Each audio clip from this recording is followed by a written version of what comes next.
Hello everyone. After completion of the concept viscosity, let's discuss about the term measurement of viscosity.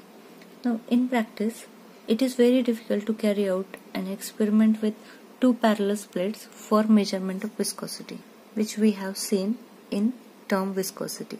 So, the most popular method of determining viscosity is to measure the time required for given volume of oil pass through a capillary tube of standard dimension. Let us say we have Oswald viscometer. So here we mark the lower marking and upper marking for bulb 2, and when we release the liquid from upper mark to lower mark, we measure the particular time in second. The oil is kept in reservoir which is immersed in constant temperature bath. Based on this principle, there are three commercialized viscometer. First is Seibold viscometer, which is widely used in USA. Then second is Redwood viscometer, which is used in UK. And third is Engler viscometer, which is used in Indian subcontinent. In Seibold viscometer, 60 centimeter cube of lubricating oil is passed through a capillary tube and the time measured in second.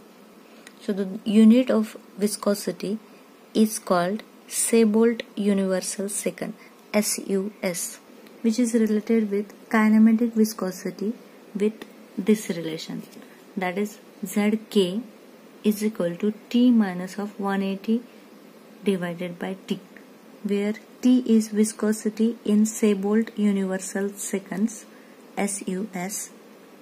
Zk is kinematic viscosity in centistroke.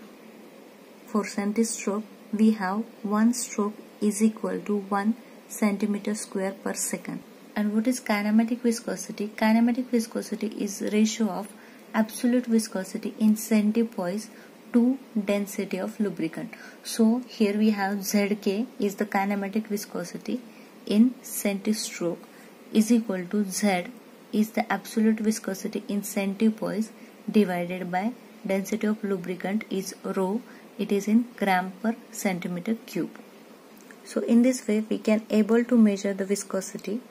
Similar principle is used in Redwood viscometer, where 50 centimeter cube of lubricating oil is passed through a capillary tube with specific dimension and the time measured in Redwood seconds. But in Engler viscometer, the viscosity is measured in terms of Engler degrees, which is ratio of time taken by oil to time taken by water at the same temperature. Hope you understand the concept. So we'll stop here.